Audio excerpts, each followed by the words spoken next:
नमस्कार. आजपासून माझे कल्पनाविश्व या यूट्यूब चॅनलवर मी नवीन कथा सुरू करत आहे.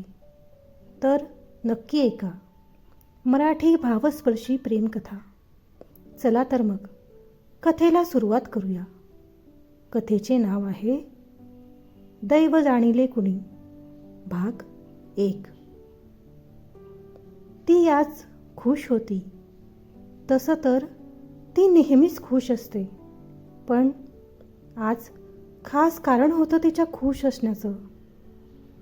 तिच्या कॉलेजच्या सुवर्ण महोत्सवी प्रकाशित पुस्तकात तिच्या कवितेला पहिला क्रमांक जो मिळाला होता, आणि त्या गोष्टीचा तिला जरा जास्तच आनंद झाला होता. ही आनंदाची गोष्ट घरी सर्वांना कधी सांगते असं झालं होतं तिला. पण त्याआधी तिला ही बातमी तिच्या बेस्ट फ्रेंडला सांगायची होती. पण नेमका तो आता कुठे गायब झाला होता काय माहिती. ती त्याला शोधत शोधत कॉलेजच्या ग्राउंडवरती आली. इकडे तिकडे बघितल्यानंतर तिला तिच्याच क्लासचा एक मुलगा, जो तिच्या बेस्ट फ्रेंडचा फ्रेंड होता, तो दिसला. हे सीड, तू अवीला बघितलं का? मी केव्हाची शोधते त्याला, पण तो दिसतच नाही आहे मला. त्याला कॉल पण लागत नाही आहे. ती म्हणाली. अव्या ना, तो तर स्पोर्टचे दिवटे सर आहेत ना, त्यांना भेटायला गेला आहे. तिकडेच स्पोर्ट रूमकडे असेल कदाचित. तिकडे रेंज नसते मोबाईलला, म्हणून लागत नसेल कॉल, सीड म्हणाला. हो का, बरं, मी बघते, थँक्स. ती गोड हसत म्हणाली आणि जायला वळली. काही काम होतं का? नाही म्हणजे मला सांग, मी करतो काही असेल तर, सीड तिला म्हणाला. नाही, काही काम वगैरे नाही आहे, बाय, तिने म्हटलं. ती तिथून सरळ स्पोर्ट रूमकडे जायला निघाली. पण तिथे जाण्याआधीच अवी रस्त्यात भेटला. विधी, तू इकडे कुठे चाललीस? अवी, ज्याचे पूर्ण नाव अविक पाटील होते. अरे, बरं झालं तू इथेच भेटलास. तुलाच बघायला येत होते. ती म्हणजेच विधिता चौधरी. मी हॉट आयटम आहे का, जे मला बघायला येत होती? एडपटच आहे. पुन्हा या बाजूला यायचं नाही. इकडे फक्त मुलं असतात, माहीत नाही का तुला? आणि मुळात मी इकडे आहे हे कोणी सांगितलं तुला? अवी चिडक्या आवाजात म्हणाला. अरे, तो तुझा फ्रेंड सीड, त्याने सांगितलं. मी त्याला तुझ्याबद्दल विचारलं, मग त्याने सांगितलं, विधिता म्हणाली. या सीडला तर बघतो मी नंतर. आधी चल इकडून, सगळे मुलं इकडेच बघून आहेत, अवीने म्हटलं. तू माझ्यावर का चिडतोय? मी काय केलं? विधिता म्हणाली. चिडत नाहीये ग. बरं सोड, तू मला का शोधत होती इतक्या घाईत ते सांग आधी, अवीने म्हटलं. मी पण ना महत्त्वाची गोष्ट सोडून बाकीच बोलत बसले, विधिता म्हणाली. नेहमीप्रमाणेच, अवीने विधिताला म्हटलं. गप रे तू, मी सांगते ना, मध्ये मध्ये नको करू, ती अवीच्या दंडावर चापट मारत म्हणाली. बोल बाई एकदाची, अवीने म्हटलं. तुला माहिती ना, आपल्या कॉलेजच्या सुवर्ण महोत्सवी प्रकाशित पुस्तकामध्ये मी माझी स्वलिखित कविता दिली होती. हो, त्याचं काय, अवी म्हणाला. माझ्या त्या कवितेला पहिल्या क्रमांकाचं प्राइज मिळालं आहे. वो, काँग्रेस यार, मस्त, चल पार्टी करूया, अवी तिला म्हणाला. पार्टी तर करूच रे, पण नंतर. आधी मला घरी सर्वांना ही न्यूज सांगायची आहे, आणि नेमकी आज मी बाईक आणली नाहीये. तू सोडून दे ना मला घरी, प्लीज, विदिता म्हणाली. ओके चल, अवीही लगेच म्हणाला. विधी, ए विधी, कुठे आहेस यार तू? आणि तुझा मोबाईल कुठे आहे? उचलायचा नसेल तर फेकून दे ना त्याला. कशाला घेऊन फिरतेस? विधीची मैत्रीण दीप्ती धावत तिच्या जवळ येत म्हणाली. माझा मोबाईल? ओ, सायलेंट कसा झाला यार हा? मला कळलंच नाही. ते सोड, पण तू का शोधतेय एवढी मला? काय काम आहे तुला माझ्याशी? विधीने विचारलं. मला काही काम नाही आहे. ते तर वाडे मॅमनी बोलवलंय तुला अर्जंट, म्हणून मी आणि पिहू शोधतोय तुला केव्हाच्या. तू जा मॅमला भेटून घे. मी पिहूला सांगते तू भेटल्याचं, दीप्ती नाराजीच्या सुरात म्हणाली. दीपू, सॉरी न यार, विधी क्यूट चेहरा करून तिच्या मैत्रिणीला म्हणाली. हां, ठीक आहे, नको एवढी क्यूट बनूस. जा मॅमला भेट आधी, दीप्ती लटक्या रागात म्हणाली. हो, आलेच मी. ए अवी, तू जाऊ नकोस कुठेच. मी आले 2 मिनिटात. विधी पुढे जात मागे वळून अवीला म्हणाली. हो, पुढे बघून चल. उगाच धडपडलीस तर मला ऐकावं लागेल, अवी म्हणाला. काय म्हणालास? विधीने लांबून विचारलं. काही नाही, घोड्यावर बसून जा आणि हत्तीवर बसून ये, काहीही प्रॉब्लेम नाही, अवीने म्हटलं. वेडाच आहे. काय? अवीने विचारलं. तेच विचारते मी, काय? दीप्ती जाणाऱ्या विधीकडे बोट दाखवून अवीला म्हणाली.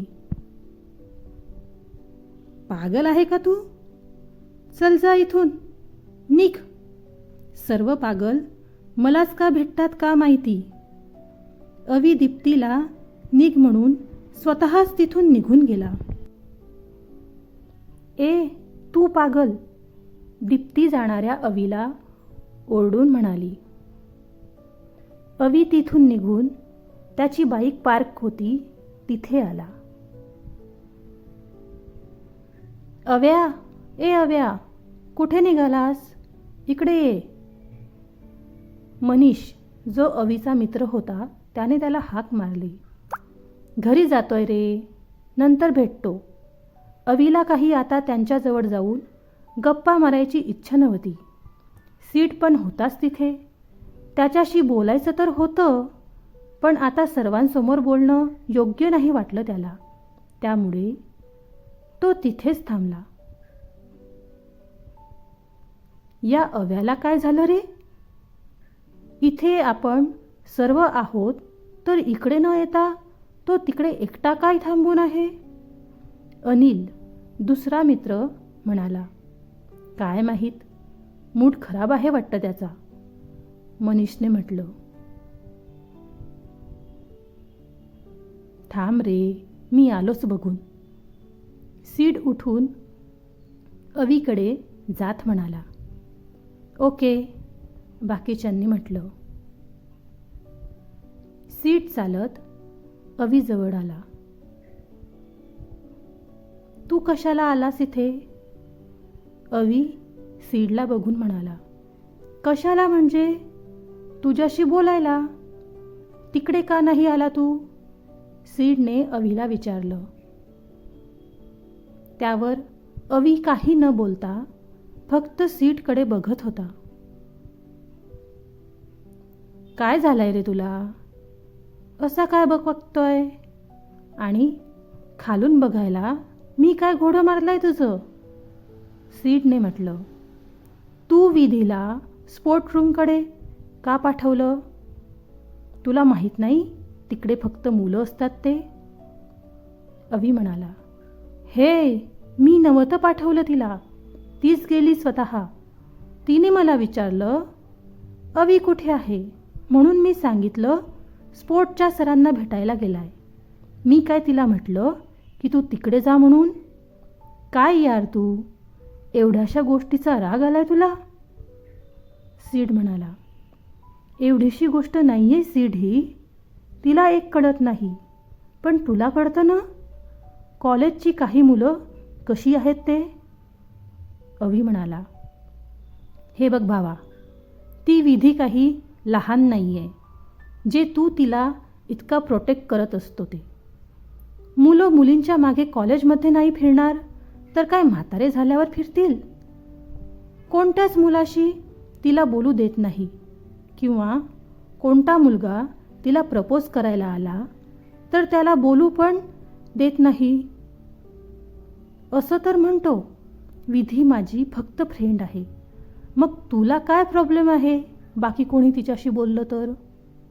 असं तर नाही आहे ना की तुला ती आवडते, तुझं प्रेम आहे तिच्यावर? सीड अवीला म्हणाला, असं काही नाही आहे, ती फक्त फ्रेंड आहे माझी. अवी आताही तेच म्हणाला. नक्की ना? चांगलं आहे. तुला एक सांगू का, मला खूप आवडते ती आणि मी लवकरच प्रपोज करणार आहे तिला. आणि फक्त गर्लफ्रेंड म्हणून नाही, तर सरळ लग्नासाठी प्रपोज करणार आहे मी. इनफॅक्ट तिच्याबद्दल मी माझ्या घरी पण सांगून ठेवलं आहे. सीड म्हणाला, विचार पण नको करूस. अवी चिडून म्हणाला, का नको करू? तुझं प्रेम नाही आहे ना, मग काय प्रॉब्लेम आहे तुला?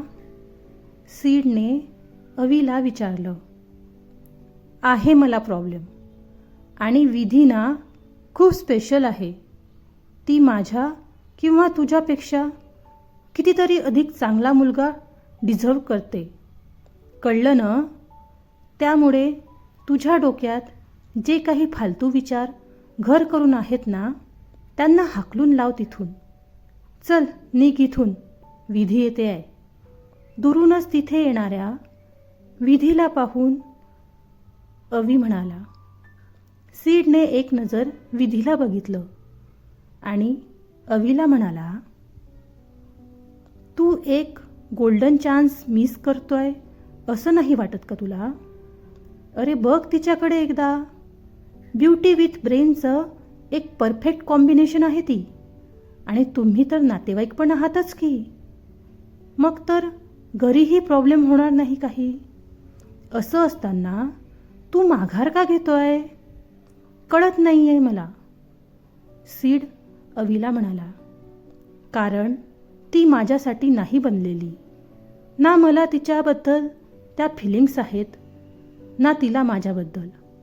आणि ती ज्याच्यासाठी बनलेली आहे ना, तो कितीतरी वर्षांपासून तिच्यावर प्रेम करतोय. अगदी जीव ओवाळून टाकतोय तिच्यावर. तिला स्वतःच्या आयुष्यात कायमचं आणण्यासाठी त्याने प्रचंड मेहनत घेतली आहे. आणि लवकरच त्याला त्या मेहनतीचं फळ पण भेटणार आहे. बघशीलच सीड टू, खूप प्रेम करणारा जोडीदार मिळणार आहे विधीला. अवी म्हणाला, आणि हे तुला कसं माहिती? स्वतःबद्दलच बोलतोय ना तू हे? कमॉन यार, मित्र आहे मी तुझा, माझ्यापासून काय लपवायचं? सीड म्हणाला. नाही, मी तो नव्हे. तो कोण आहे हे कळेलच लवकर. काय ग, किती लेट, केव्हाची वाट बघतोय मी? अवी आधी सीडला आणि मग तिथे आलेला विधीला म्हणाला. अरे मॅमसोबत बोलता बोलता उशीर झाला थोडा. चल आता लवकर, विधी म्हणाली. हो, स्वतः उशीर करते आणि आता मला घाई करते. चल रे सीड, भेटू नंतर. सांभाळून बस बाई, पडली बिडली तर उगाच माझ्या डोक्याला ताप. अवी बाईक सुरू करत म्हणाला. विधी पण व्यवस्थित अवीच्या मागे बाईकवर बसली. तू नको टेन्शन घेऊ रे. काही पडत नसते मी, विधी अवीला म्हणाली. अशाच गप्पा करत ते कॉलेजमधून विधीच्या घराकडे जायला निघाले. कसा वाटला कथेचा पहिलाच भाग? आवडला ना? मग पुढे काय होईल याची उत्सुकता असेल ना? तर मग पुढच्या भागाची वाट बघा.